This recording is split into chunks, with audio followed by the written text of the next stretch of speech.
ओम शांति। 6 मार्च के बाबा के साकार महावाक्य हैं। बाबा ने कहा, मीठे बच्चे, तुम्हारी अब वानप्रस्थ अवस्था है, क्योंकि तुम्हें वाणी से परे जाना है, इसलिए याद में रहकर पावन बनो। बाबा ने प्रश्न पूछा, ऊंची मंजिल पर पहुंचने के लिए किस बात की संभाल जरूर रखनी है? आंखों की संभाल करो। यह बहुत धोखेबाज है। क्रिमिनल आंखें बहुत नुकसान करती हैं, इसलिए जितना हो सके अपने को आत्मा समझ बाप को याद करो। भाई भाई की दृष्टि का अभ्यास करो। सवेरे सवेरे उठ एकांत में बैठ अपने आप से बातें करो। भगवान का हुक्म है, मीठे बच्चे, काम महाशत्रु से खबरदार रहो। ओम शांति। मीठे मीठे रूहानी बच्चे यह तो समझ गए हैं, क्योंकि यहाँ समझाने वाले ही आ सकते हैं। यहाँ कोई मनुष्य नहीं पढ़ाते हैं, यह तो भगवान पढ़ाते हैं। भगवान की भी पहचान चाहिए। नाम कितना बड़ा है, भगवान, और फिर कहते हैं नाम रूप से न्यारा है। अब है भी जैसे प्रैक्टिकल में न्यारा। इतनी छोटी बिंदी है, कहते भी हैं आत्मा स्टार है, जैसे वह सितारे छोटे तो नहीं है। यह आत्मा स्टार तो सच सच छोटी है। बाप भी बिंदी है। बाप तो सदा पवित्र है। उनकी महिमा भी है ना, ज्ञान का सागर, शांति का सागर। इसमें मूंझने की तो कोई बात ही नहीं है। मुख्य बात है पावन बनने की। विकार पर ही झगड़ा होता है पावन बनने के लिए। पतित पावन बाप को बुलाते हैं तो जरूर पावन बनाने पड़े ना, इसमें मूंझना नहीं है। जो कुछ पास्ट हुआ, विघ्न आदि पड़े, नई बात नहीं है। अबलाओं पर अत्याचार होने हैं, और सत्संगों में यह बातें तो होती नहीं है। कहाँ भी हंगामा नहीं होता है। यहाँ हंगामा खास इस बात पर ही होता है। बाप पावन बनाने आते हैं तो कितना महिमा होती है, कितना हंगामा भी होता है। बाप बैठ पढ़ाते हैं। बाप कहते हैं मैं आता भी हूं वानप्रस्थ अवस्था में। वानप्रस्थ अवस्था का कायदा भी यहां से ही शुरू होता है। तो वानप्रस्थ अवस्था वाले जरूर वानप्रस्थ में ही रहेंगे। वाणी से परे जाने के लिए बाप को पूरा याद कर पवित्र बनना है। पवित्र बनने का तरीका तो एक ही है, वापस जाना है तो पवित्र जरूर बनना है। जाना तो सबको है, 2-4 को तो नहीं जाना है। सारी पतित दुनिया को बदली होना है। इस ड्रामा का किसी को भी पता नहीं है। सतयुग से कलयुग तक यह ड्रामा का चक्र है। बाप कहते हैं अपने को आत्मा समझ बाप को याद करना है और पावन भी जरूर बनना है। तब ही तुम शांति धाम और सुख धाम में जा सकेंगे। गायन भी है, गति सदगति दाता एक ही है। सतयुग में बहुत थोड़े होते हैं और पवित्र होते हैं। कलयुग में है अनेक धर्म और अपवित्र हो पड़ते हैं। यह तो सहज बात है और बाप पहले से ही बता देते हैं। बाप तो जानते हैं कि हंगामा होगा जरूर।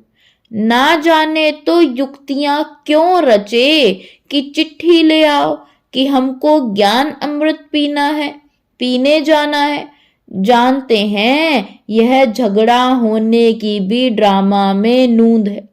आश्चर्यवत अच्छी तरह पहचान कर ज्ञान लेते, औरों को भी ज्ञान देते, फिर भी अहो माया, उन्हों को तुम अपनी तरफ खींच लेती हो। यह सब ड्रामा में नूंद है। इस भावी को कोई टाल नहीं सकता।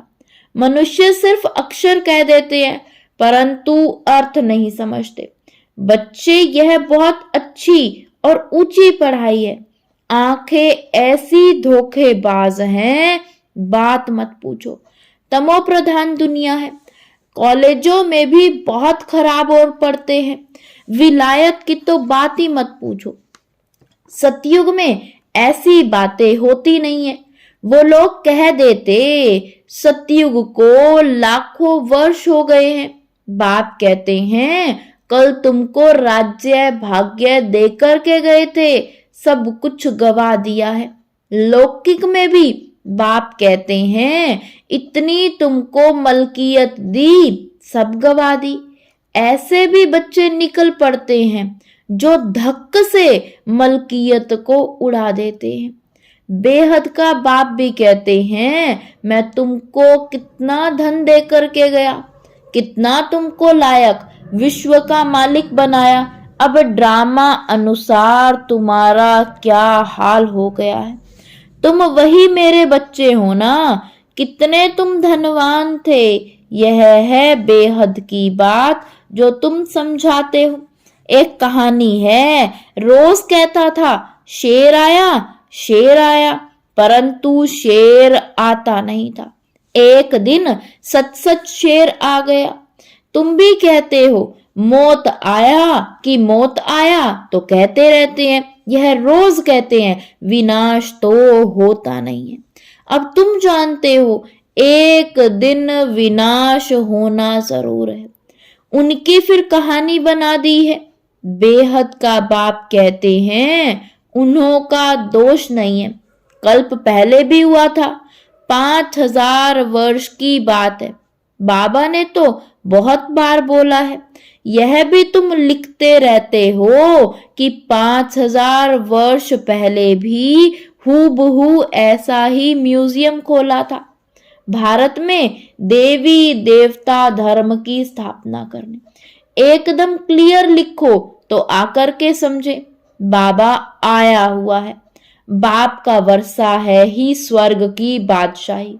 भारत स्वर्ग था, पहले पहले नई दुनिया में नया भारत हेवन था। हेवन सो फिर हेल। यह बहुत बड़ा बेहद का ड्रामा है। इसमें सब पार्टधारी हैं। 84 जन्मों का पार्ट बजाए अब फिर हम वापस जाते हैं। पहले हम मालिक थे, फिर कंगाल बने, अब फिर बाबा की मत पर चलकर मालिक बनते हैं। तुम जानते हो हम श्रीमत पर कल्प कल्प भारत को स्वर्ग बनाते हैं।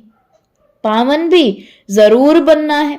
पावन बनने कारण अत्याचार होते हैं।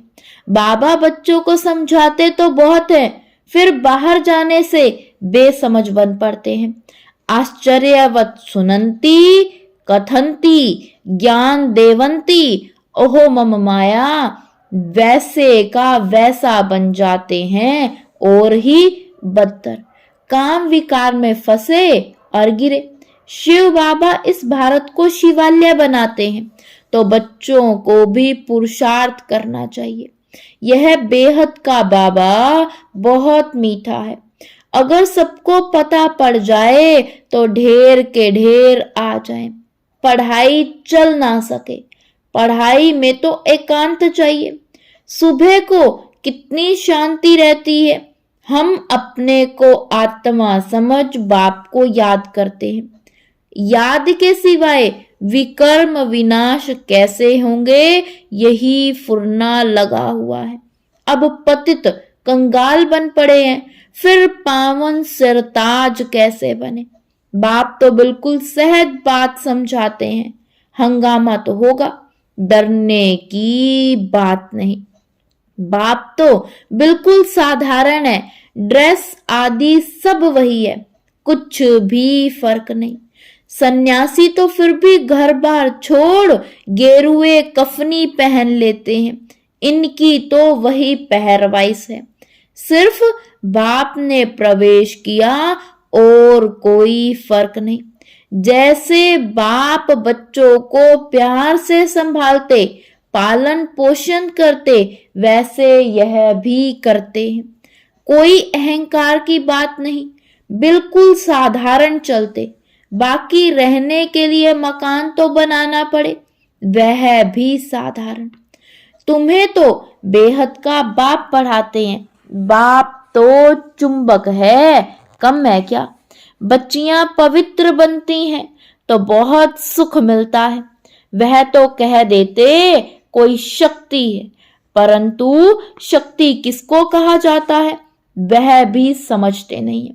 सर्वशक्तिमान बाप है, वह सबको ऐसा बनाते हैं, परंतु सब एक जैसे तो बन ना सके। फिर तो फीचर्स भी एक जैसे हो जाए, पद भी एक हो जाए। यह तो ड्रामा बना हुआ है ना। 84 जन्मों में तुमको वही 84 फीचर्स मिलते हैं जो कल्प पहले मिले थे, वही फीचर्स मिलते रहेंगे।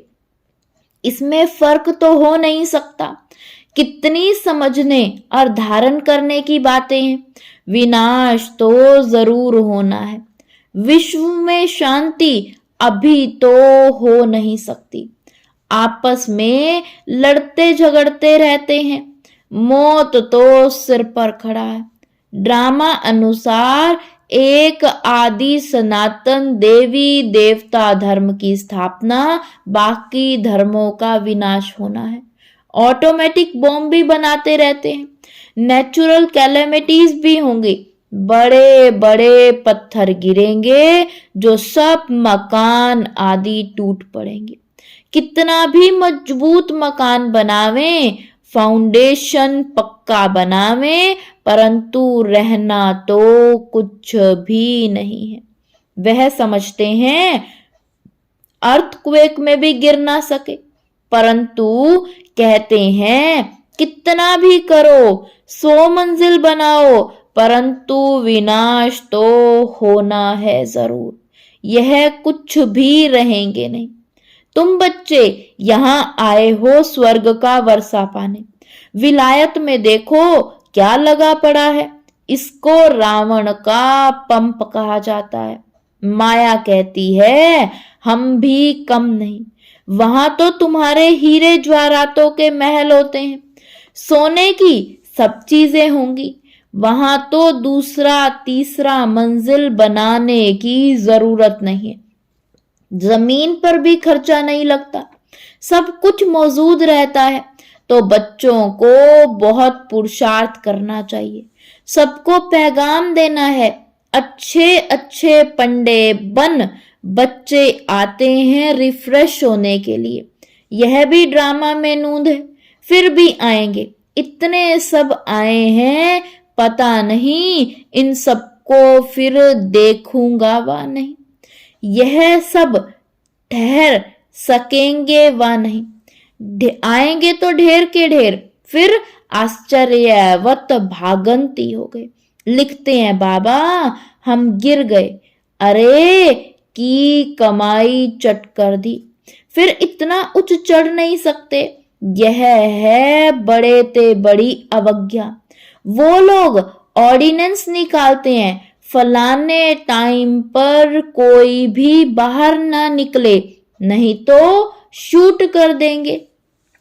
बाप भी कहते हैं विकार में जाएंगे तो शूट हो जाएंगे। भगवान का हुक्म है ना, खबरदार रहना।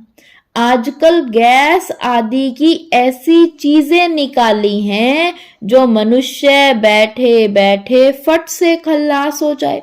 यह सब ड्रामा में नूंद है, क्योंकि पिछाड़ी में हॉस्पिटल आदि रहेंगे नहीं। झट आत्मा एक शरीर छोड़ दूसरा लेती है। दुख कलेश आदि सब छूट जाते हैं। वहां कलेश आदि तो होता नहीं। आत्मा स्वतंत्र है। जिस समय पर आयु पूरी हो जाती है तो शरीर छोड़ देती है। वहां काल होता नहीं। रावण ही नहीं तो काल फिर कहां से आएगा। यह रावण के दूत हैं, भगवान के नहीं। भगवान के बच्चे तो बहुत प्यारे हैं। बाप कभी बच्चों का दुख सहन कर ना सके। ड्रामा अनुसार कल्प का 3 हिस्सा तुम सुख पाते हो। बाप जो इतना सुख देते हैं तो उनकी श्रीमत पर चलना चाहिए। यह अंतिम जन्म है। बाप कहते हैं गृहस्थ व्यवहार में रह अंतिम जन्म में पवित्र बनना है। बाप की याद से ही विकर्म विनाश होंगे। जन्म जन्मांतर के पाप सिर पर है। तमो प्रधान से सतो प्रधान जरूर बनना है। बाप है सर्वशक्तिमान अथॉरिटी। जो भी शास्त्र आदि पढ़ते हैं उनको अथॉरिटी कहते हैं। अब बाप कहते हैं सबकी अथॉरिटी मैं हूं। मैं इन ब्रह्मा द्वारा सब वेदों शास्त्रों का सार आकर के सुनाता हूं। अपने को आत्मा समझ मुझे याद करो तो पाप विनाश होंगे। बाकी पानी में स्नान करने से पावन कैसे बनेंगे? कहाँ चुल्लू पानी होगा तो उनको भी तीर्थ समझ झट स्नान करेंगे। इसको कहा जाता है तमो प्रधान निश्चय। यह तुम्हारा है सतो प्रधान निश्चय। बाप समझाते हैं इसमें डर की तो कोई बात ही नहीं है। अच्छा, मीठे मीठे सिकिलदे बच्चों प्रति माता पिता बाप दादा का याद प्यार और गुड मॉर्निंग। रूहानी बाप की रूहानी बच्चों को नमस्ते। धारणा के लिए मुख्य सार है। फर्स्ट पॉइंट है भगवान ने जो पवित्र बनने का हुक्म दिया है उसकी कभी भी अवज्ञा नहीं करनी है। बहुत बहुत खबरदार रहना है। बाप दादा दोनों की पालना का रिटर्न पवित्र बनकर दिखाना है। सेकंड पॉइंट है ड्रामा की भावी अटल बनी हुई है।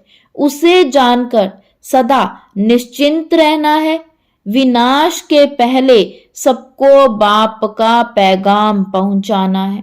वरदान दिया बाबा ने आज ज्ञान अमृत से प्यासी आत्माओं की प्यास बुझाकर तृप्त करने वाली महान पुण्य आत्मा भव। ज्ञान अमृत से प्यासी आत्माओं की प्यास बुझाकर तृप्त करने वाली महान पुण्य आत्मा भव। किसी प्यासे की प्यास बुझाना यह महान पुण्य है। जैसे पानी ना मिले तो प्यास से तड़पते हैं, ऐसे ज्ञान अमृत ना मिलने से आत्माएं दुख अशांति में तड़प रही हैं। तो उनको ज्ञान अमृत देकर प्यास बुझाने वाले बनो।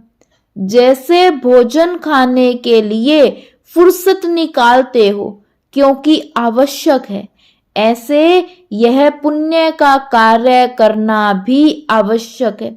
इसलिए यह चांस लेना है, समय निकालना है, तब कहेंगे महान पुण्य आत्मा। स्लोगन है बीती को बिंदी लगाकर हिम्मत से आगे बढ़ो तो बाप की मदद मिलती रहेगी। बीती को बिंदी लगाकर हिम्मत से आगे बढ़ो तो बाप की मदद मिलती रहेगी। ओम शांति, ओम शांति।